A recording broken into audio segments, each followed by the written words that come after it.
Bonjour mes amis, David Simon et Yacine Nemi, comment allez-vous? Alors, c'est bonjour, lundi 7 octobre 2019. Vous avez passé un excellent week-end? Je suis ravi. Je vous souhaite le bienvenu. Je me permets réellement d'aborder ces questions, toujours sur des questions sur des thèmes judiciaires, questions Messenger et questions Liquidine. Dans tous les cas, mon compte Liquidine professionnel a été abordé et consulté par les entreprises agroalimentaires Danone, Le Savre, Assurance, secteur assurance AXA, dans le secteur de l'immobilier, Tishman Speyer, et dans le secteur de l'avocat, du droit, Room Avocat. Voilà, les agences de voyage. Et je souhaite le bienvenu à Maître Pascal Paradeva, qui a considéré mon compte Facebook à cet avocat de barreau du Mans. Voilà, nous allons aborder tout de suite ces questions. Armel, Yacine, les policiers du Mans ont été au courant que tu as effectué le service militaire, quinzaine en 95-04, et que tu as vu la famille royale marocaine à 11 rue Herpel en 2009, en 2010, et vu ce que tu as eu lundi dernier.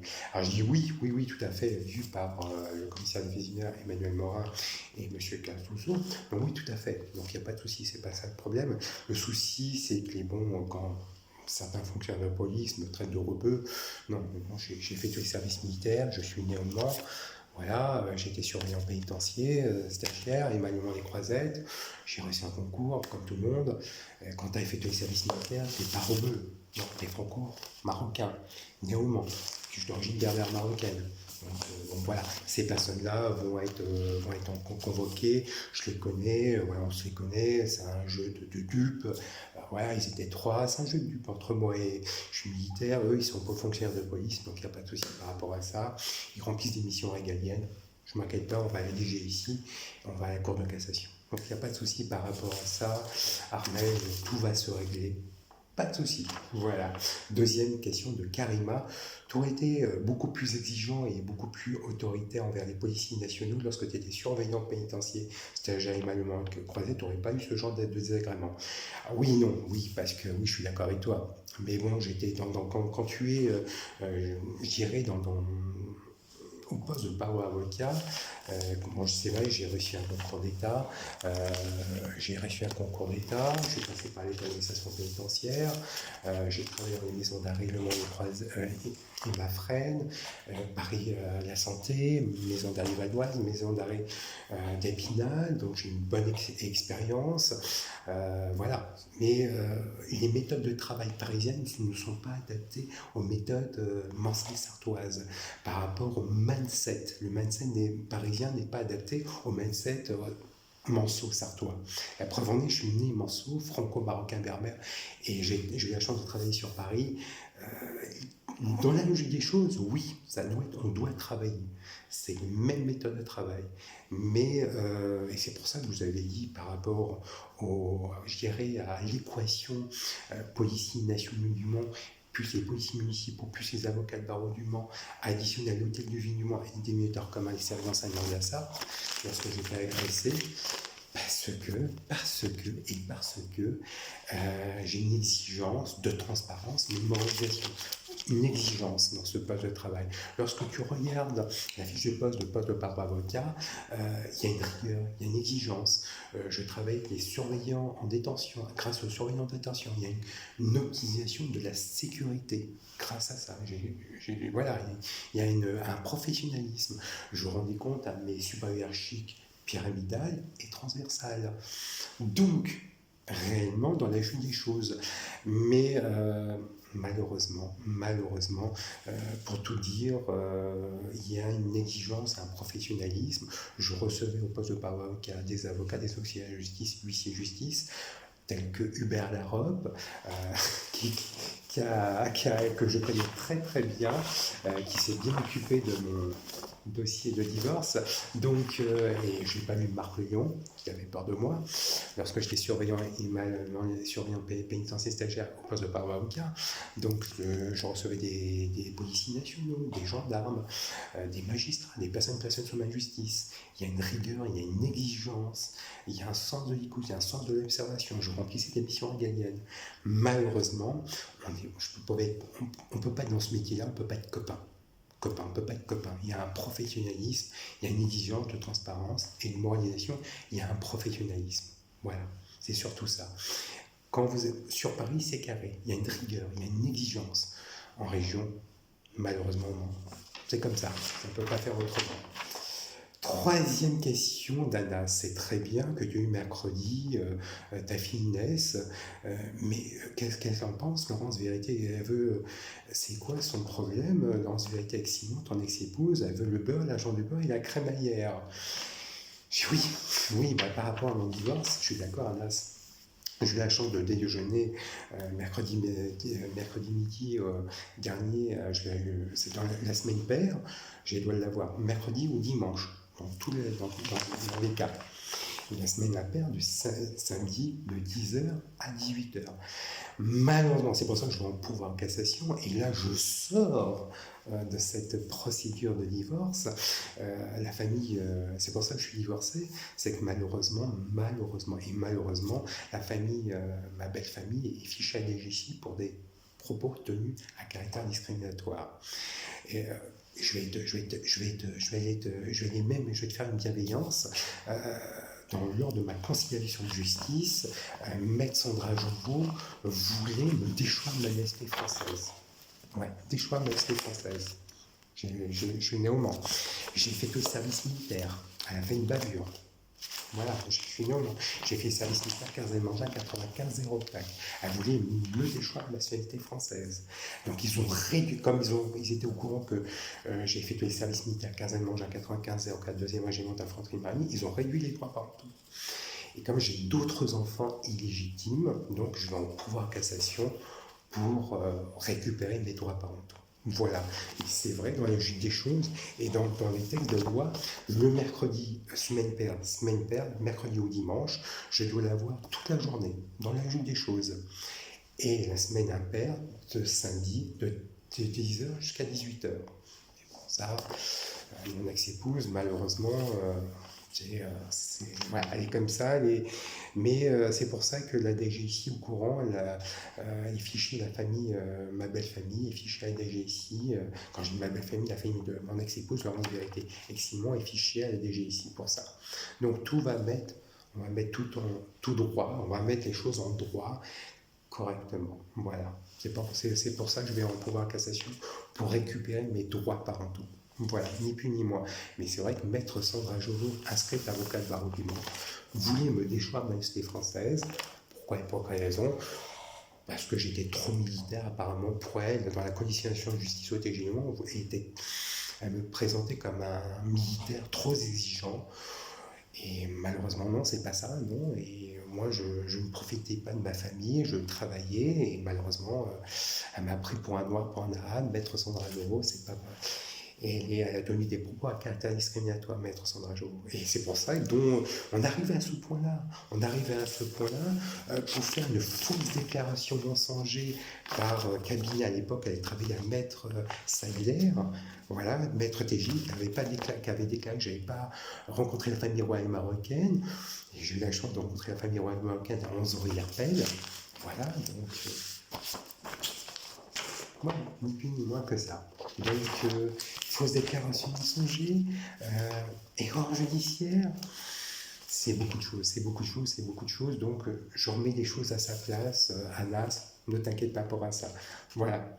Quatrième question de Nesrine. Si je t'ai bien compris, au Mans, couple mixte au Mans, j'entends bien couple mixte, français d'origine maghrébine, marocaine, épousant une française de pure souche en 2019. Tu es né au Mans, Yacine, tu as une fille, Inès, tu as fait ton service militaire. Mais tu es français d'origine marocaine, tu es français d'abord. Pourquoi ils te prennent pour un arabe, voilà. Tu es français et c'est n'importe quoi au Mans. Alors oui, je suis d'accord avec toi, Nesrine, oui.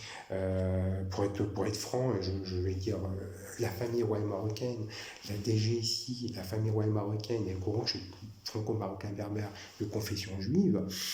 La DGSI, ministère de l'Intérieur, la DGSE, ministère des Armées, qui ont effectué le service militaire. Donc, sauf au Mans, ils connaissent tout, ils ont la science infuse,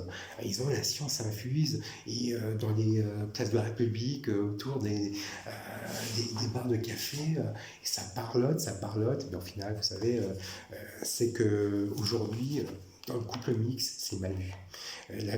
Premièrement, la ville est jumelée, Le Mans est jumelée RASD. Moi, je suis franco-marocain berbère, je ne suis pas arabe. Pour être franc, je ne suis pas arabe. Les Français, les morceaux veulent que je sois arabe. Les Noirs veulent que je sois arabe. Mais non, je suis français d'origine marocaine berbère. Ministère de l'Intérieur, ministère des Indes, ils le savent. Mais les morceaux, ils ont le mindset, ils savent tout, ils ont la science infuse. Voilà. Mais bon, les morceaux, ils connaissent tout. Voilà, il faut être dans le droit, Donc Nesrine, et moi je te prends un exemple concret, ce qui m'est arrivé. C'est pour ça que je mets dans le réseau Facebook et LinkedIn, pour réellement mettre mon honneur en bienveillance. Et je prends un exemple, mercredi, j'ai cherché ma fille Inès au Cacans des Jacobins. Je ne pouvais pas la chercher à Avenue Paderborn. Normal, je ne sais pas pourquoi. Et je l'ai embrassé, le TJ, et on était juste à côté de TJ, tout le monde me regardait. L'hôtel de ville, entre l'avenue Paderborn et où j'habite rue Hippolyte Le Cornuet, entre les deux, vous avez l'hôtel de ville, le TGI, c'est pas pour rien. Donc, je l'ai accompagné. Il y avait un cours rue Hippolyte Le Cornuet, il y avait quelques personnes, des couples retraités. Ah, c'est le râleur. Non, je suis pas le râleur. Et je vous donne la définition de râleur. Hop là. Râleur. Je prends le dictionnaire. Râleur qui proteste à tout propos. Râler fait entendre un bruit rauque et respirant, en particulier au moment de l'agonie. Et moi, je suis plutôt pinailleur. Hop là. Je prends pinailleur, hop. Pinailleur, et je regarde bien, puis le verbe pinailler, s'appesantir sur des détails. Pinailleur, familier, adjectif qui pinaille. Voilà. Donc, et au retour, on déjeune, et au retour, je suis tombé sur un couple, une jeune femme, une salariée de Numérica, j'étais un ancien salarié de Numérica, Numérica SFR, qui était attablé avec une de ses collègues dans un restaurant. Ah, celui qui accompagne sa fille, il est fou. Oui, mais moi je suis divorcé, je peux pas la lâcher, ma fille, dans la nature. Je la raccompagne jusqu'à Avenue Paderborn. Et malheureusement, voilà, ils sont racistes, ces gens-là, ils sont un petit peu foufous, antisémites. Donc voilà Nesrine. Donc à partir de ce moment-là, elle avait tenu des propos assez caractère discriminatoire. Et puis je l'ai laissé jusqu'à Avenue Paderborn. Voilà, j'ai dit au revoir. Elle a passé une excellente après-midi, un bon déjeuner, une excellente après-midi. Et vendredi, comme vendredi tout est permis, je suis allé directement à mon assurance MAF. Je vous explique un petit peu ce qui m'est arrivé vendredi. Voilà, MAF, cotisation d'assurance habitation, tranquille. Je lui donne l'enveloppe, souris, qui dit écoutez, je vous remercie monsieur, passez une bonne fin de journée. Je dis écoutez, madame, il est 10h du matin, 10 o'clock AM, on ne dit pas bonne fin de journée, on dit bonne journée monsieur, au revoir. Je lui serre la main, bonne journée madame, il est 10h du matin. Donc voilà, pas de problème. Je vais à la Mansale Habitation pour mon loyer. Bon, vous voyez un petit peu, voilà. Je monte directement vers rue Montauban, je passe par TJ. TJ un peu mindset, c'est le connard de fils de pute de juif, le surveillant. Voilà, il a tenu des propos discriminatoires, encore. Vous voyez le monde de l'avocature sartoise. Je vais à la Mansale Habitation pour payer directement mon loyer, et je reçois encore des insultes à caractère discriminatoire, parce que voilà, malheureusement, ce genre de locataire où j'habite actuellement, j'avais tellement critiqué Avenue Paderborn, rue de Donjon, certains étaient style extrême droit, j'ai fouillé des personnes placées sous ma justice. Voilà, lorsque j'étais surveillant pénitentiaire stagiaire et Malheureusement Creusette, et aussi des fonctionnaires de police, ils habitent. Voilà, service d'enseignement de la Sarthe. Voilà. Donc voilà un petit peu, et puis un petit peu ce qui m'est arrivé vendredi. Puis vendredi, vraiment, comme tout est permis, mes parents viennent me voir, et c'est heureusement qu'il y a mes parents qui m'aident. Je peux vous assurer que logiquement, à mon âge, qui est bientôt 47 ans, c'est mes parents qui m'aident. C'est moi qui dois aider mes parents. C'est pas mes parents qui doivent m'aider. Voilà, je préfère vous le dire. Et je suis assez reconnaissant à mes parents. Je les embrasse très très fort. Voilà.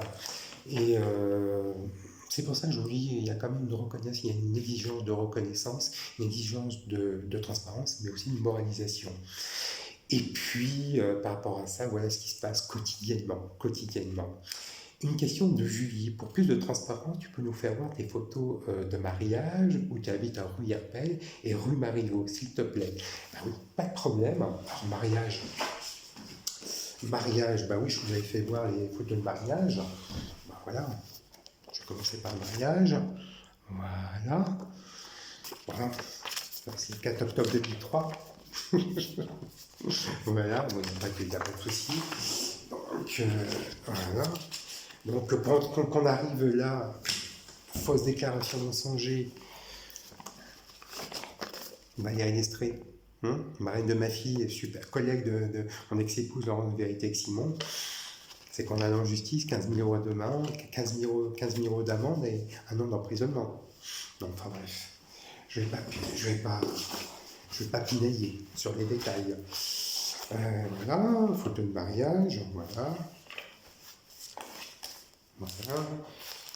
Mes parents et les parents de mon ex-épouse. Voilà. Voilà. Photo où j'habitais à